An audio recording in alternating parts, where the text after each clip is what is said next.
Heute schnitzen wir Bass Sounds, also packt eure Taschenmesser ein.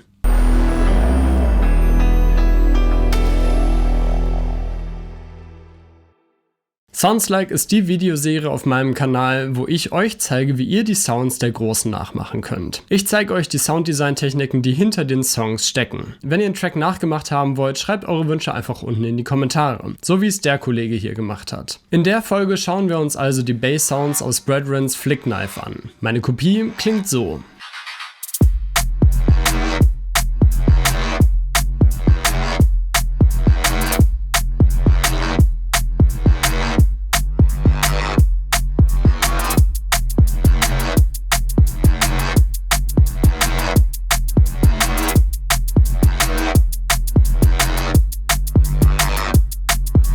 Der Bass Sound hat zwei Layer, den Sublayer und den Mittenlayer. Heute zeige ich euch, wie ihr beides in Serum nachmachen könnt. Und los geht's mit dem Subbass.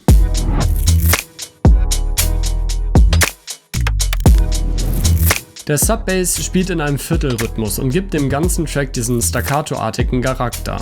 Um den zu erreichen, nehme ich LFO 1 und mappe den zum Filter-Cutoff. Für den Filter stelle ich einen 18 Dezibel Low-Pass-Filter ein. Mit der LFO-Kurve könnt ihr ein bisschen rumspielen. Ich habe ihr ein bisschen Attack und Decay gegeben. Für den Subbass habe ich eine eigene Wellenform kreiert. Dazu klickt ihr einfach auf den Stift im Oszillator und ihr kommt in den Wavetable Editor.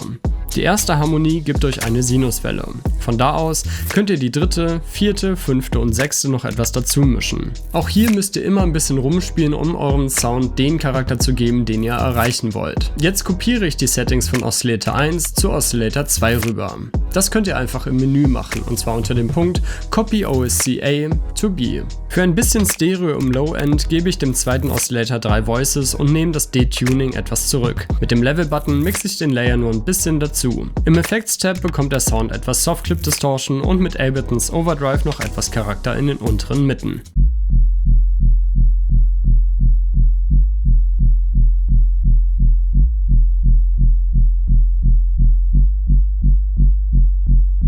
Jetzt geht's aber weiter mit dem Star der Show.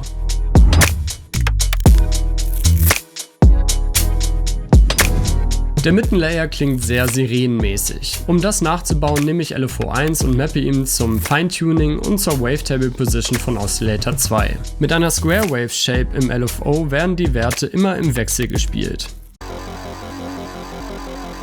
Mit dem Oszillator Frequenz moduliere ich jetzt Oszillator 1. Der spielt nur eine einfache Sinuswelle. Damit das gut funktioniert, stelle ich den Level-Button von Oszillator 2 auf 0 und nehme LFO 2 und mappe ihn zum Level- und FM-Button von Oszillator 1. Mit einer Rampenform und einer Länge von einem Takt werden die Knöpfe bewegt. So bekommt der Sound schon etwas mehr die Bewegung wie im Original.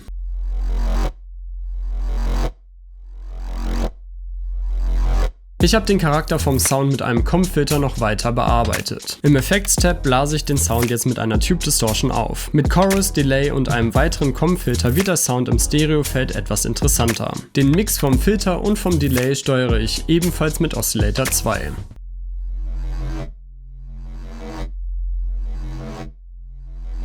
Im Effects-Tab nehme ich noch einen weiteren Equalizer und benutze den als weiteren Low-Pass-Filter, um die Höhen ein bisschen unter Kontrolle zu bringen. Auch hier wird der Frequenzknopf mit LFO 2 moduliert. Ein Reverb rundet das Preset dann ab.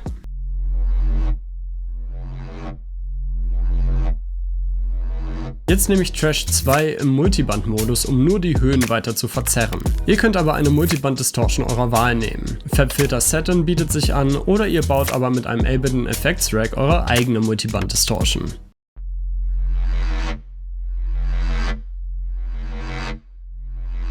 Mit einem Equalizer schneide ich den Sub-Bereich noch weg. Der wird ja schon von dem ersten Sound gefüllt. Der Saturator am Ende bläst den Sound nochmal auf und im Soft-Clip-Modus funktioniert er hier ebenfalls als Limiter.